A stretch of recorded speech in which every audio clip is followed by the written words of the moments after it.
इस वीडियो में हम एक्सपोनेंशियल फंक्शंस की लिमिट्स को देखेंगे कि कैसे हम एक्सपोनेंशियल फंक्शंस को लिमिट्स के दौरान यूज़ कर सकते हैं। तो लिमिट्स अगर आपको इस तरीके से दी गई हो, x टेंड्स टू 0 एंड आपको एक एक्सपोनेंशियल फंक्शन दिया गया हो 4 की पावर 3x माइनस 3 की पावर 4x डिवाइड में x दिया है। अगर सबसे पहले अगर आप डायरेक्ट सब्स्टिट्यूशन देखेंगे कि आप डायरेक्ट ज़ीरो को पुट करेंगे तो उससे आपको 0/0 की इनडिटर्मिनेट फॉर्म मिलेगी। सबसे पहले तो आपको डिनोमिनेटर में ही आपको यहाँ पे ज़ीरो आ जाएगा, जिससे कि आप इसको फिर कैसे सॉल्व करेंगे, नेक्स्ट तरीका आपको ये देखना पड़ेगा। तो इसके बाद हम क्या कर सकते हैं कि इन एक्सपोनेंशियल फंक्शंस को सॉल्व करने के लिए आप ऊपर इसका डिफरेंशिएशन एंड नीचे इसका डिफरेंशिएशन कर सकते हैं। ठीक है, आपको ऐसा ही करना पड़ेगा। इसके बाद आप क्या करेंगे कि सिंपल इसका डिफरेंशिएशन अलग, इसका डिफरेंशिएशन अलग, इसका डिफरेंशिएशन अलग। ठीक है, अब अगर कुछ एक पावर है, मतलब किसी की पावर पे वो है, मान लीजिए जैसे एक dy/dx हम कर रहे हैं किसका, 4 की पावर 3x का। 4 को हम सपोज करते हैं मान लीजिए वो a है, उसकी पावर कुछ दी गई है आपको c। ठीक है, इसका आप डिफरेंशिएशन कैसे करेंगे कि सबसे पहले तो आपको इसको एज इट इज़ लिखना है। ठीक है, आपको फिर ऊपर वाले c का डिफरेंशिएशन करना है, c का ये डिफरेंशिएशन, फिर आपको मल्टीप्लाई में ही log a लिखना है जो कि ये नीचे वाला है। ठीक है, इस तरीके से आपको करना है।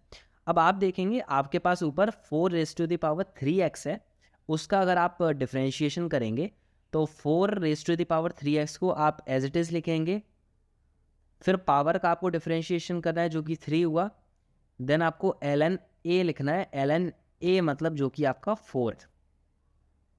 डिवाइड में आप ही आने से पहले आपको ये देखना है कि आपके पास नेगेटिव में अभी एक और टर्म है विच इज़ 3⁻⁴x। सबसे पहले भी हम इसको भी एज इट इज़ लिखेंगे, फिर 4x का डिफरेंशिएशन करेंगे विच इज़ अगेन 4, फिर ln a जो कि यहाँ पे हमारा 3 है जिसको हमने 3 इस तरीके से लिखा। डिवाइड में हमारे पास x था जिसका डिफरेंशिएशन सिंपल 1 होता है, तो 1 लिख के हमें कोई डिवाइड में कोई मतलब नहीं है, मतलब क्या करेंगे हम लिख के।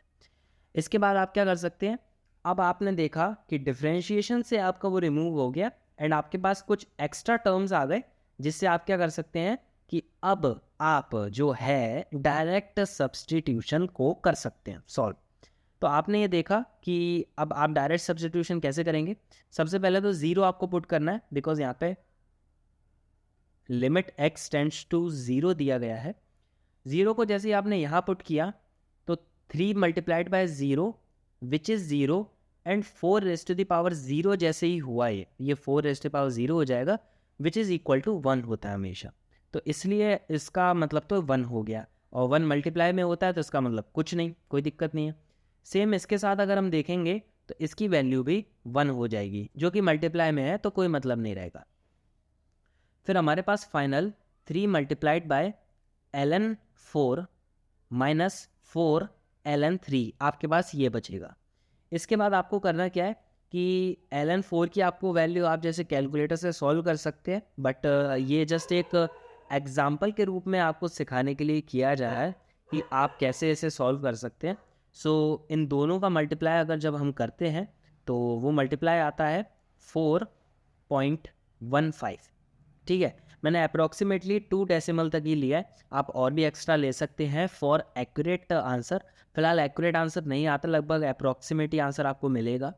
इसके बाद नेगेटिव, इसका आंसर जो है वो है 4.39। ठीक है, आप ये देखेंगे ये छोटा टर्म है, ये बड़ा टर्म है, तो जैसे ही हम इनको सब्ट्रैक्ट करेंगे तो आंसर में हमारे माइनस ज़रूर आएगा, एंड जब हम इनको सब्ट्रैक्ट कर लेंगे तो 0.24 ये अप्रॉक्सीमेट हमारा आंसर आ रहा है, क्योंकि हमने डेसिमल के लगभग 2 टर्म्स तक ही लिया था। ठीक है, इसलिए आपका लगभग ये आंसर आया। तो इस तरीके से आप एक एक्सपोनेंशियल फंक्शन को सॉल्व कर सकते हैं। एक छोटा सा और एग्जांपल को देखते हैं हम कि मान लीजिए लाइक आपको दिया है limit x tends to 0 2 to the power x दिया है। ठीक है, सिंपल। फर्स्ट आपको हमेशा हमेशा याद रखना है कि आपको डायरेक्ट सब्स्टिट्यूट करना है वैल्यू को। ये 0 दिया है, इसे x के प्लेस पे हम वैल्यू को पुट करेंगे। सो 2 रेज़ टू द पावर 0 किया जिसकी वैल्यू 1 आई, और ये 1 कोई इंडिटरमिनेट फॉर्म नहीं होती है, इसके लिए यही इसका करेक्ट आंसर है। तो इस तरीके से आप इस एक्सपोनेंशियल फंक्शन को देख सकते हैं। एक और एग्जांपल आपको मैं दिखा रहा हूँ कि मान लीजिए x टेंड्स टू 3 दिया है आपको, एक्स स्क्वायर, और इसकी पावर आपको 2x माइनस 5 दी गई है।